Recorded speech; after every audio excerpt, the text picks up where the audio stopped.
They found the teeth before they found the body, blackened roots clenched in concrete off the East River. It was a message, not just a murder. The city never slept, but that night it held its breath. Tommy the Weasel Vital had vanished 3 days before, last seen whispering in the ear of a federal agent. Now all that remained were his dental records, and a blood-slicked alleyway. Lucky Luciano stood above the river's edge, staring into the fog like it owed him something. His tailored overcoat flapped in the winter wind, cigarette glowing between his fingers, eyes blank. This wasn't just cleanup. This was war prevention. Betrayal, once proven, had one cure: silence. And Lucky had made it loud and permanent. In the shadows behind him, a new crew watched. Boys barely shaving. They didn't understand yet. This wasn't about rage. This was about control. Fear wasn't given, it was crafted. And tonight, Luciano was the sculptor. Back before the empire, before the headlines and handcuffs, he was just Salvatore Lucania. A skinny Sicilian kid scraping through the 5 points, fists bruised, stomach empty. He learned early, kindness got you killed, weakness got you forgotten. His mother wanted a priest. The streets wanted a soldier. And Sal? He wanted control. By 15, he was running errands for bootleggers, hiding vials in his shoes, counting corpses before his first kiss. He watched the old dons curse in Italian and make peace with bullets. It wasn't glamour, it was survival. Every coin earned felt like revenge. Every punch landed felt like prayer. The city didn't raise him. It tried to bury him. But Salvatore Lucania wasn't just going to live, he was going to rule. He earned his stripes in blood and silence. They called him Lucky, not for his fortune, but for the bullets that missed. Stabbed, beaten, jailed, and left for dead. But every time he crawled back colder, stronger. By 1925, Luciano was no errand boy.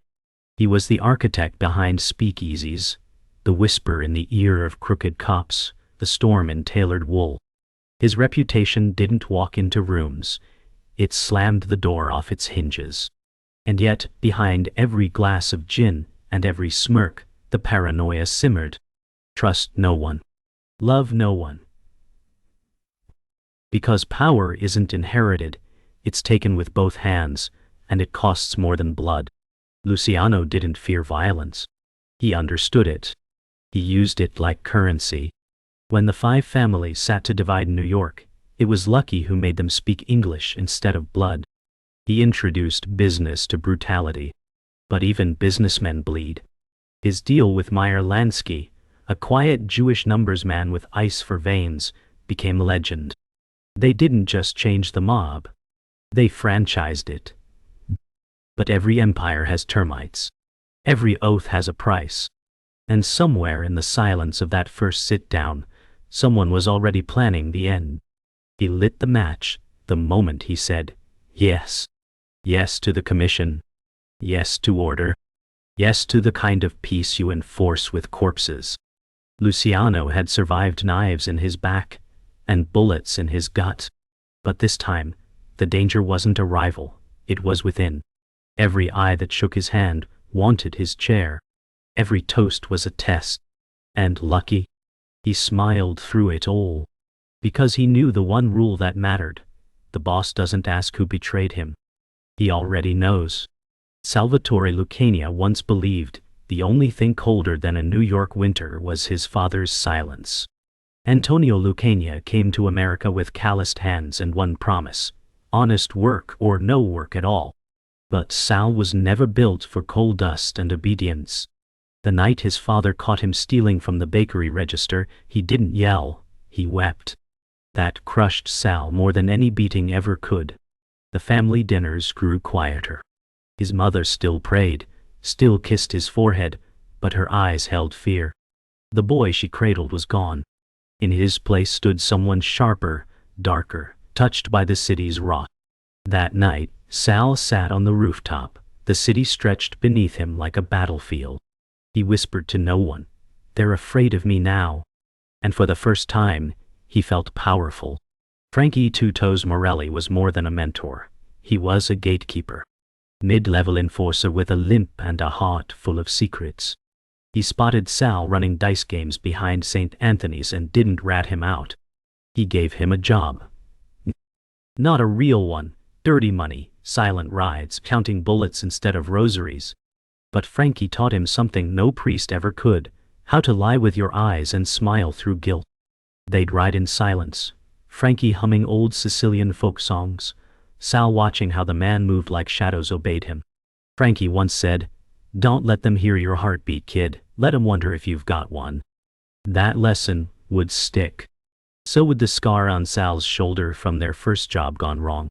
But that pain. It felt like purpose. The first body changed him. It wasn't dramatic. No shootout. No blood-curdling scream. Just a sound, wet and final. Sal was 17, pressed against a wall in an empty butcher shop, hands trembling, cheeks flushed with adrenaline. Frankie stood over the man, wiping the blade clean with methodical grace. He talked, was all he said. And Sal understood. Words could kill faster than bullets. Afterward, they ate cannoli in the alley behind St. Rocco's. Frankie cracked a joke. Sal laughed too hard. But inside, something twisted. Not from guilt, but from awakening. He didn't flinch anymore. That night, Salvatore Lucania buried the boy. The man who rose in his place would be called Lucky. And Lucky didn't blink. She was never part of the plan. Maria Genovese, daughter of a street vendor, eyes like polished chestnuts, and a laugh that made him forget the noise. Sal met her under the L tracks, hands both reaching for the same apple. She was poor, proud, and dangerous, for different reasons. They walked the piers at night, talked about leaving the city, maybe opening a cafe in Havana. But love wasn't for men like Sal. He lied to her daily. About the bruises, the late nights, the hush money. She wasn't stupid. One night she whispered, "I don't need to know what you do, I just need to know who you are." He had no answer. Because even he didn't know anymore. It was supposed to be a simple job. Grab the ledger, burn the records. Instead, Sal came face to face with a boy no older than himself, tied to a chair, blood trickling from his lip. He'd been skimming off the top, stupid and scared. Frankie handed Sal the gun. "Make your bones," he said. Sal stared at the boy. Wide eyes, split lip, shaking like a leaf. For 1 second, he saw himself. Then he pulled the trigger. Quick. Nil. Clean. What? No hesitation. Later, as the body burned with the records, Frankie patted his back. Now they'll never question you. But something did. Every time Sal looked in a mirror, he wondered if the boy ever left, or if he just changed names. It started in a warehouse on Mulberry Street. 3 crates of bootleg whiskey and a name whispered too loud. The Irish wanted territory, the Jews wanted a peace, and the Italians were no longer content to stay in the shadows. Lucky knew it wouldn't end in words. That night, he walked into a meeting with 4 men, and walked out with 2 breathing. The other 2? Bullet holes for mouths. He didn't wait for a verdict. He gave one. The message spread fast. Luciano wasn't just playing the game. He was rewriting the rules. For the first time, blood flowed not from betrayal, but from ambition. The old guard watched from balconies, murmuring in Sicilian. They called him reckless. They called him cursed. But they didn't call him weak. And that silence, that was worth more than gold. By 1930, Luciano didn't take meetings, he summoned them. Cops were paid off. Judges owed him favors. Politicians smiled for photographs, then begged in back rooms. He built alliances with Jewish syndicates, black policy kings, Irish smugglers. For Lucky, race didn't matter. Loyalty did. And profit. Always profit. With Meyer Lansky whispering numbers and Bugsy Siegel cracking skulls, they built an empire that stretched from Harlem to Havana. But with every handshake came a crack in the old world. Tradition choked. The 5 families, unbound by blood and code, now watched a new king rise, one who didn't kneel to anyone. And when power shifts, the knives don't wait for your back to turn. They come for your throat. The cops weren't blind. They were bought. But not all of them stayed bought. Detective James O'Connell was the kind of cop who didn't take money, he took names. And Luciano's name topped every list. When Lucky's clubs got raided, it wasn't the booze they were after. It was leverage. Informants began whispering. Runners turned ghosts. Even Lansky warned, they're closing in. Lucky didn't flinch. He doubled the bribe. He tripled the threats. But for every dollar spent, a wiretap bloomed. Every shadow cast hid a badge. The street boys started asking questions. And the one thing worse than fear in the underworld was doubt. His crew was family, until they weren't. Vito Maranzano, the so-called boss of bosses, started whispering behind closed doors. Called Lucky soft. Called him Americanized. That was the word they used when they meant dangerous. The Sicilian dons met without him. And when Lucky's right-hand man ended up with his tongue in a wine bottle, the message was clear. The old blood wanted the streets back. No more syndicates. No more Jews. No more Lucky. But he didn't panic. He strategized. He smiled through funerals and plotted through weddings. Because when you plan to kill a king, you only get one shot. And Luciano? He never missed. Then came the hit that shook the boroughs. A traitor inside Lucky's crew, Carlo Cogs Vitelli, ran off with ledgers and leverage, heading straight for the feds. The chase wasn't about survival. It was about honor. Lucky caught him on a frozen bridge, the skyline behind them glowing like a city on fire. Cogs begged. Said he didn't mean it. Said he needed the money. Luciano looked at him, really looked. Then he said, "You already spent your life, Carlo. This is just the receipt." A single shot echoed into the Hudson. That night, Lucky didn't celebrate. He drank alone, knowing this wasn't the end of Betrayal. Just the beginning. They always said the feds had ghosts in the walls. But Lucky didn't expect them to have ghosts in his crew. It started with a whisper, wiretaps in the club's phone lines, files disappearing, shipments getting intercepted. Then came the photo. Grainy. Black and white. Meyer Lansky shaking hands with a man in a government overcoat. It was enough to crack concrete trust. Lucky confronted him in a back room of the El Royale. Lansky didn't blink. "You think I'd talk? I built this with you." But silence says more than denial. That night, Lucky didn't sleep. Because for the first time, the betrayal wasn't from the street. It might have come from the only man he ever trusted. The photo was bait, and Lucky bit. The real traitor wasn't Lansky. It was someone deeper, someone quieter. Thomas Greco, Luciano's personal driver for 7 years. The man who knew every route, every safe house, every deal. Greco had been flipping information to the feds for months. He wasn't doing it for money. He was doing it because he thought it would save his son from prison. When Lucky found out, he didn't rage. He didn't scream. He sat in the back of the Packard, looked at Greco through the rearview mirror, and said, "You knew every place I bled, and you still twisted the knife. A single bullet. Through the seat. Through the trust. Through the past." They buried Greco behind a shuttered gas station in Queens. No headstone, just oil drums and regret. But Lucky didn't show. He sat alone in his office, staring at a ledger with names that suddenly felt heavier. Every ally was now a question. Every smile, a warning. Luciano once ruled by fear. But paranoia? That was new. He started recording conversations, checking for shadows that moved wrong. Trust had always been expensive. Now it was extinct. When Bugsy walked in that night, Lucky didn't greet him. Just said, "If I disappear, make it look like vengeance, not weakness." Bugsy nodded, eyes dark. The world was changing. And so was Lucky. The 5 families called a truce meeting. But Lucky knew better.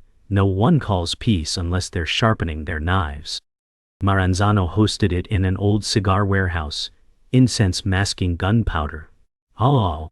He spoke in riddles about order and tradition, how Lucky had polluted the bloodline by working with outsiders. Luciano nodded through it all, smiled even. But as he left, he whispered to Bugsy, "We're not going to wait for their bullet." That moment was the end of the old world. No more Sicilian codes. No more kings. Lucky didn't just want a seat at the table, he was about to flip the table over. A week later, Maranzano's guards were found gagged and blindfolded outside his office. Lucky's men, dressed as Ayer's agents, walked in without resistance. 5 minutes later, Maranzano lay on his back with 6 stab wounds and a slit throat. Old school justice for a man who lived by old rules. Luciano didn't attend the execution. He just poured a drink, lit a cigarette and said, "Now it's mine." The old Mafia died that day. The commission was born in its place. A boardroom for killers. A syndicate for criminals who understood that bullets are loud, but silence buys longevity. And Lucky? He'd just become the quietest man in the room. The commission was born in smoke and signed in blood. Luciano now sat at the head of a table that ruled over billions. But with power came new predators. An old friend, Vincent Vito Sestone, turned up dead, face burned, teeth missing, a rose stuffed in his mouth. The message was clear. Someone inside was staging a coup. Lucky's empire wasn't collapsing from outside. It was rotting from the center. He gathered his lieutenants in a soundproof basement, eyes sweeping the room, tone like ice. "One of you is playing both sides. I'm gonna find out who. And when I do, your kids won't even carry your last name." No one moved. Not even to breathe. The war was no longer on the streets. It was here. In the room. Bugsy Siegel was the fire to Lucky's ice. Brilliant. One. Brutal. Unpredictable. And now, missing. Last seen boarding a train to Chicago. The next time Lucky heard his name, it came from a police scanner. Siegel was holed up in a hotel, bleeding from 3 places, screaming into a rotary phone. Feds had him, and they weren't looking for charges, they were looking for leverage. Lucky knew what came next. Informants didn't wear signs. They wore fear. And fear turned even lions into snitches. Why? That night, Luciano stood under the pouring rain, staring at the hotel across the street. Then he nodded once to the man beside him. No words. Just inevitability. The gunman crossed the street. History would call it collateral damage. Lucky called it control. With Bugsy gone, the last thread of loyalty snapped. The families began choosing sides. Gambino leaned in. Bonanno leaned out. Meetings became standoffs. Allies became threats. Luciano orchestrated a purge, quiet, clinical, surgical. Men disappeared during smoke breaks. Cars exploded before the ignition turned. In 1 week, 12 bodies fell. No trials. No explanations. Just silence. It wasn't about revenge anymore. It was maintenance. And Lucky watched it all from his high-rise suite, phone in hand, drink untouched. He was still king. But now the crown felt like a loaded gun pressed to his temple. And every time it clicked, he smiled. Just a little less. They tried to kill him on a Tuesday.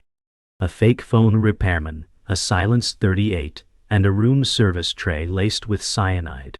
But Lucky didn't die easy. The tray never reached him. The gun jammed. And the fake repairman ended up in 5 pieces, across 5 boroughs.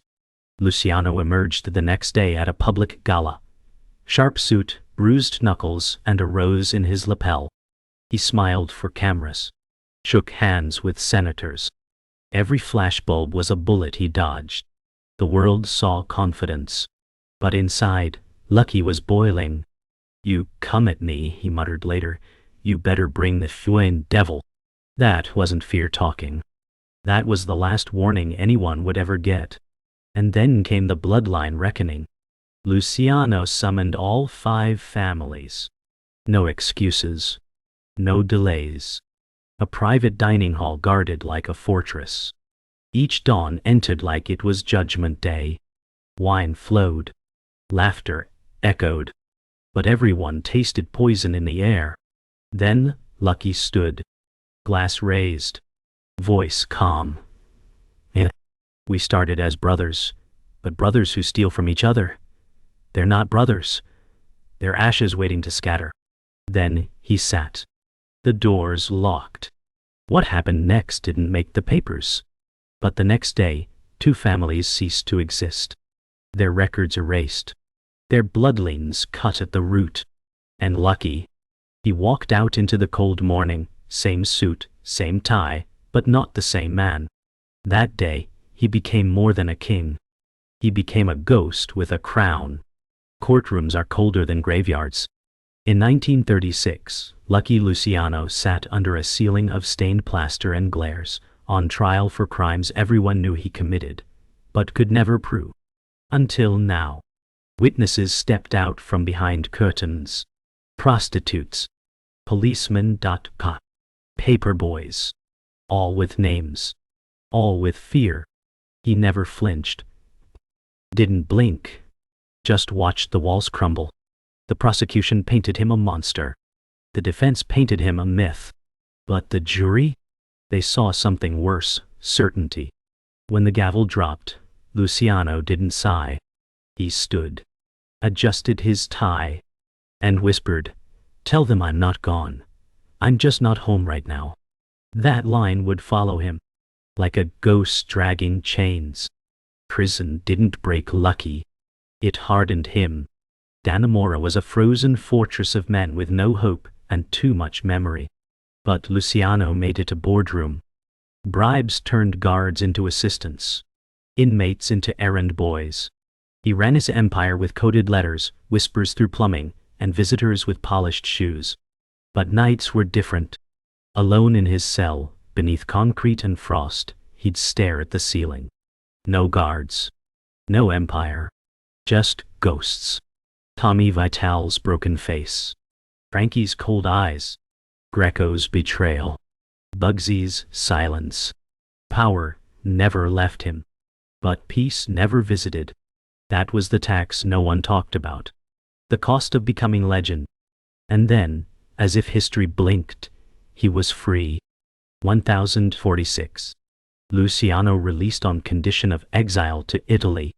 He stepped off the ship in Naples, not as a prisoner, but as a phantom. The crowd watched. Some cheered.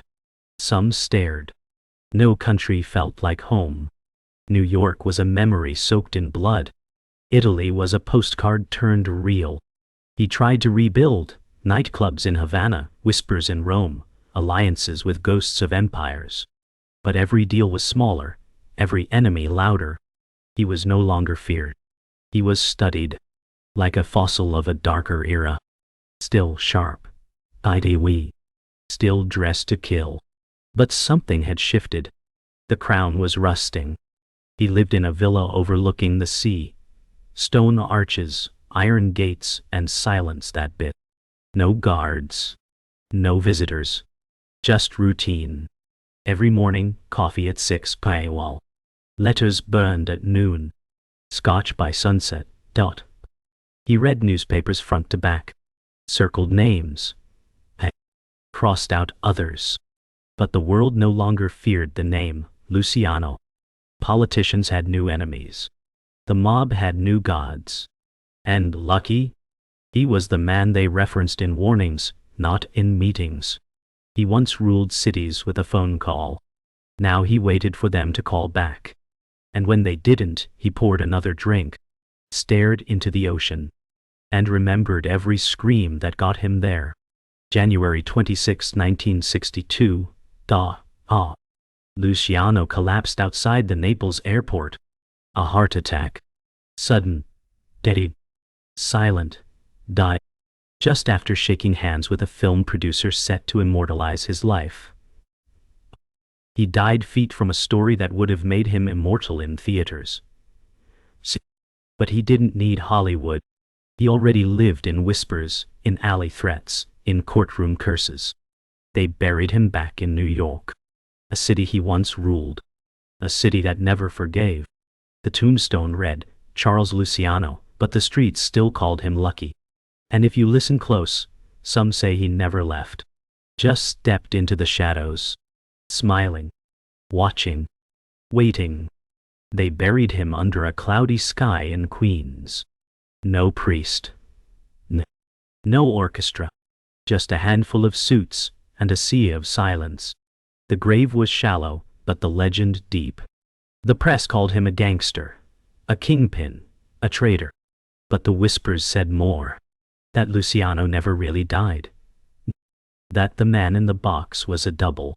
That Lucky had simply stepped into a new name, another country, a colder war.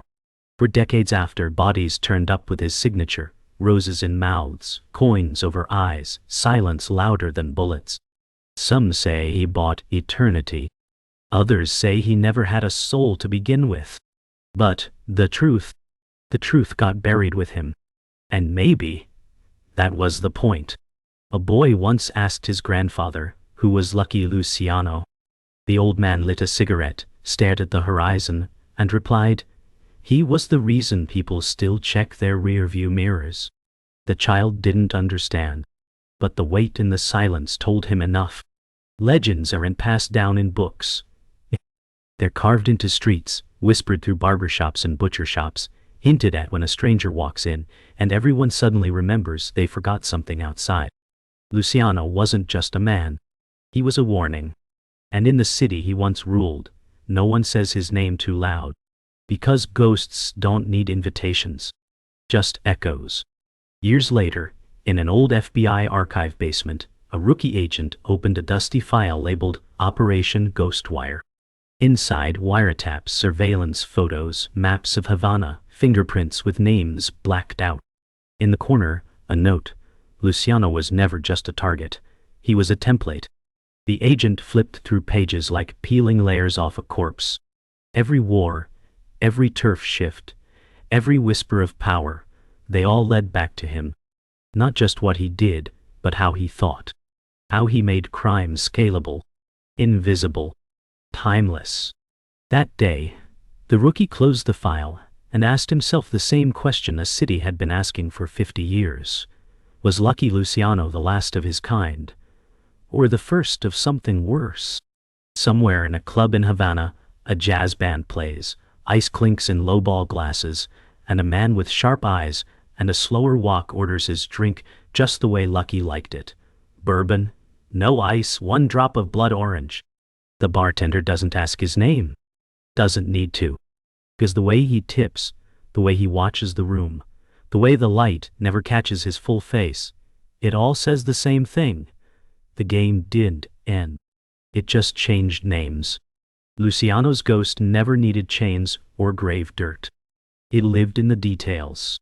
In every deal done in whispers. In every loyalty bought in silence. He wasn't history. He was the manual. In the end, no empire lasts. Not on the streets. Not in courtrooms. Not in memory. But some names don't fade. They linger. Like perfume on old letters. Like scars on city walls. Like shadows that never cast from a man. Lucky Luciano didn't die a gangster. He didn't die a king. He died what he always was, a survivor who shaped the rules, bent the bloodlines, and made silence louder than screams. They say power is lonely, but they're wrong. True power is eternal. And when the lights go out in New York, when the silence gets too thick, you can almost hear it. His voice. His voice. Calm. Nighting. Cold. Unforgettable. I didn't make the game. I just made it mine.